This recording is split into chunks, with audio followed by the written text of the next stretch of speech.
Being a Sonic fan in the 2000s was not for the weak. It was brutal. Not only were you most likely getting bullied because you were a nerd, you were also getting bullied because you were a Sonic fan. That's right. The other nerds were bullying you too. What do you mean you don't want to play Mario? You'd rather play Sonic? You think Sonic is better? How could you? Ew. That is what you would hear every 5 seconds. It was terrible. You had no one to nerd out with when it came to the newest Sonic game. You would tell your friends, hey, Sonic Unleashed isn't even that bad. It's actually pretty cool. The music is good. The Werehog levels are actually pretty fun. And Sonic goes faster than ever before during the daytime stages. But would they listen to you? No. Sonic was bad and that was all there was to it. I mean, you were literally a weird kid to the weird kids. That sucked. It's the reason now a lot of people are making retrospectives about Sonic Colors, Sonic Unleashed, you know, the good Sonic games. And they're like, you know what, actually, Sonic Unleashed wasn't that bad. It was actually pretty cool. Sonic Colors, you know, hey, that was a step in the right direction. But back then, it was very popular to hate on Sonic because, hey, Mario was ascending. I mean, it was kind of like the Empire Strikes Back if you think about it. In the 90s, Sonic was the new kid on the block. He was cooler, he was faster, he had a little bit of an edgy attitude. Now juxtapose that up with against Mario's whole persona. Complete opposites, and Sonic just seemed a lot more fresher and cooler. But the problem was, in the 2000s, Sega failed to maintain this. Then it was the fact that the other characters that you could play as weren't as fun to play when you compare them to Sonic. Then it was Sonic Heroes. Then it was,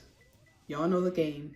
It's like Sega genuinely could not catch a break, and neither could the fans. And then you start to wonder, why do I really support this franchise? A lot of the games suck. They're not fun, they glitch, there's a lot of weird cutscenes going on. It's hard to take these games seriously, but for whatever reason, I personally just could not give up on Sega. I couldn't give up on Sonic. I really like the franchise. I like the characters, I like the settings, I like the stories. For the most part, guys, for the most part. There was something about Sonic games that kind of just kept me sticking around. I mean, for me, it was about Mario and Sonic. And don't get me wrong, I really do like Mario games. I enjoy them, even though I've never played the Super Mario Galaxy series. But I played all the other games and I loved them. But there was no real stakes in those games, you know? It's just, oh, Peach got kidnapped again, let's go save her. Do. And that's it. Like, hello, can we do something else? Can we get some ambitious storylines going on, Nintendo, please? And that's why I guess I've always had a deep respect for Sega, because it's almost like they're not really afraid to fail. They're going to try something new. They're going to try to incorporate different things in each game. And for the most part, they kind of failed, I'm not gonna lie. But at least they tried. And it's the fact that they tried that I think kind of kept me around. And I'm kind of glad I stayed. I'm glad I'm still a Sonic fan now. But back then, it sucked. And I don't mean to make it seem like in the 2000s, Sonic was all doom and gloom. Absolutely not. Two of my very favorite Sonic games were in the 2000s. Sonic Adventure 2 and Sonic Unleashed. I have such fond memories of playing both games. If you ask me, I really love Sonic's characterization in Sonic 08. Or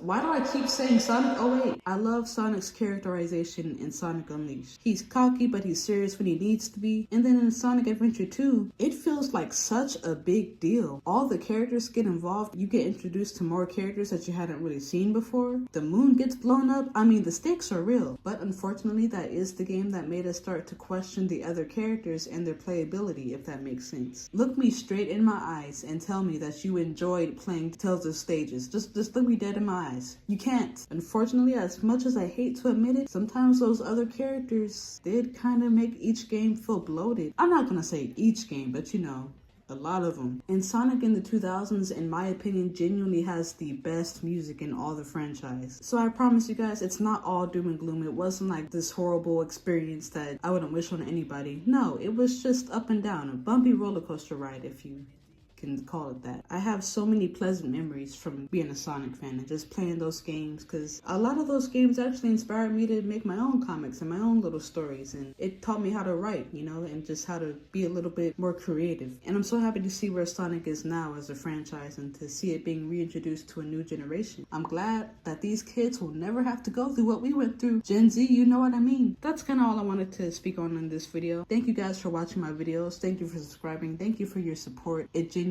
does mean the world to me. I'll be back with another video soon. Stay tuned.